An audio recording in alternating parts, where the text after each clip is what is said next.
नमस्ते। अच्छा, कभी सोचा है कि रोज की छोटी छोटी आदतें जैसे सुबह की पहली चाय या सोने से पहले बस 2 पन्ने पढ़ना हमारी जिंदगी में कितना बड़ा, कितना प्यारा बदलाव ला सकती हैं? आज हम इसी सरल से लेकिन बहुत ही शक्तिशाली रहस्य को समझेंगे। तो चलिए साथ मिलकर शुरू करते हैं। आज हम एक छोटी सी प्यारी सी यात्रा पर चलेंगे। पहले हम समझेंगे कि कभी-कभी हम फंसे हुए क्यों महसूस करते हैं। फिर सोचने के 2 मजेदार तरीकों के बारे में जानेंगे, कुछ कहानियां सुनेंगे और हाँ, आखिर में देखेंगे कि हम खुद अपनी जिंदगी में कैसे आगे बढ़ सकते हैं। कभी-कभी ऐसा लगता है ना कि जिंदगी एक ही जगह पर रुक सी गई है, जैसे हर दिन बिल्कुल एक जैसा है, कुछ बदल ही नहीं रहा। पता है, इस ठहराव का कारण अक्सर हमारी रोज की छोटी छोटी सोच में ही कहीं छिपा होता है। हाँ, ऐसे ख्याल तो मन में आती ही है ना, कि मुझ में तो कोई बदलाव ही नहीं आ रहा या मेरी जिंदगी तो सालों से वैसी की वैसी ही है। ये महसूस करना बहुत आम बात है और यकीन मानिए, ऐसा सोचने वाले हम अकेले नहीं हैं।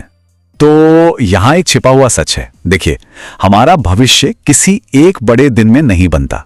नहीं, वो तो धीरे धीरे उन छोटे छोटे शांत विचारों से बनता है जो हम हर रोज सोचते हैं, बिल्कुल वैसे ही जैसे बूंद बूंद से घड़ा भरता है ना। अब चलिए सोचने के 2 बहुत ही सरल तरीकों को समझते हैं। इन्हें आप 2 रास्ते भी कह सकते हैं। एक है कमी पर ध्यान देना और दूसरा है जो हासिल हुआ उस पर। इन्हें ही हम गैप और गेन थिंकिंग कहते हैं। चलिए देखते हैं कि ये 2 रास्ते हमें कहां ले जाते हैं। तो देखिए, जो गैप सोच है ना, वो हमेशा ये देखती है कि हम अपने मंजिल से कितने दूर हैं। वो किसी बड़े मौके का इंतजार करती है। और दूसरी तरफ है गेन सोच, जो इस बात पर खुश होती है कि आज हमने क्या सीखा, चाहे वो कितना भी छोटा क्यों ना हो। ये मानती है कि आज की छोटी सी कोशिश ही कल का बड़ा सपना पूरा करेगी। और पता है, ये दोनों सोच हमारे दिल पर भी अलग अलग असर करती हैं। गैप थिंकिंग से हमें निराशा, खुद पर शक और डर महसूस होता है, जबकि गेन थिंकिंग वो हमें उम्मीद, आत्मविश्वास और हिम्मत देती है। तो एक रास्ता हमें तनाव देता है और दूसरा एक खुश दिल। चलिए अब कुछ कहानियों की दुनिया में चलते हैं। ये कहानियां बिल्कुल अपनी सी हैं, हमारे आसपास की, और ये हमें दिखाएंगी कि सोचने के ये 2 तरीके असल जिंदगी में कैसे काम करते हैं, बिल्कुल वैसी ही कहानियों की तरह जो हमारी नानी दादी हमें सुनाती थी। हमारी पहली कहानी है राहुल और आशा की। दोनों स्टूडेंट्स हैं।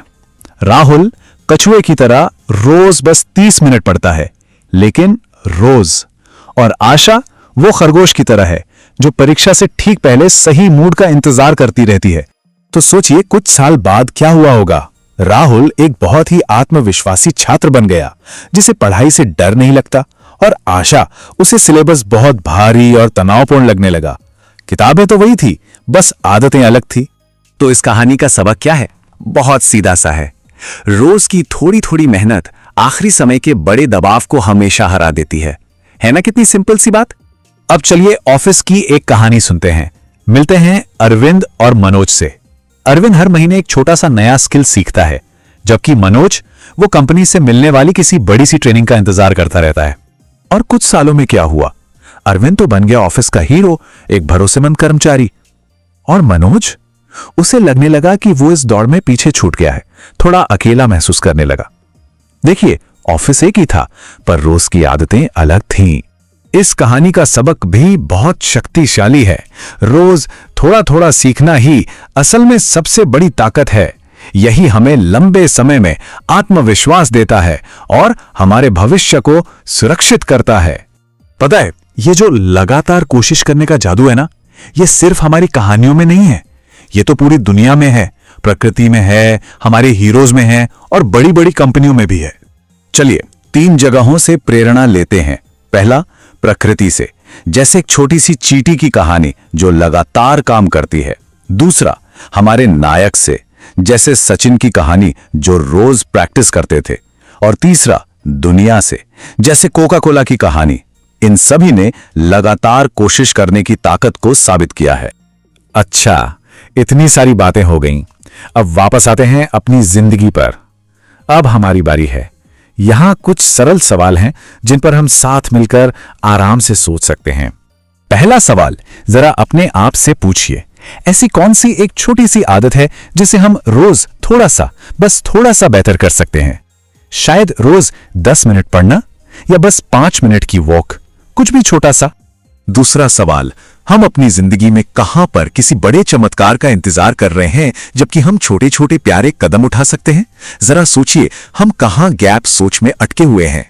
और अब एक बहुत प्यारा सवाल, सोचिए अगर हम हर रोज सिर्फ 1%, बस 1% बेहतर हो जाएं तो हमारी जिंदगी कितनी सुंदर हो जाएगी, है ना? जरा उस प्यारे भविष्य की कल्पना कीजिए जिसे हम छोटे छोटे कदमों से बना सकते हैं। तो आज के लिए एक छोटा सा काम, बस एक छोटी सी अच्छी आदत चुनिए और उसे रोज कीजिए। याद रखिए, छोटी आदत बड़ा भविष्य। दुर्गा सर की ये बात कितनी प्यारी है और कितनी सच्ची। बड़ी सफलता चुपचाप रोज के छोटे छोटे कार्यों से बनती है। ये तो दिल को छू लेने वाली बात है। और जाने से पहले अपने मन में इस प्यारे से विचार को दोहराइए, मैं हर रोज थोड़ा बेहतर हो रहा हूं या रही हूं। छोटे कदम ही काफी हैं, मेरा भविष्य सुंदर बन रहा है। इस विचार को उम्मीद और शांति के साथ अपनाएं।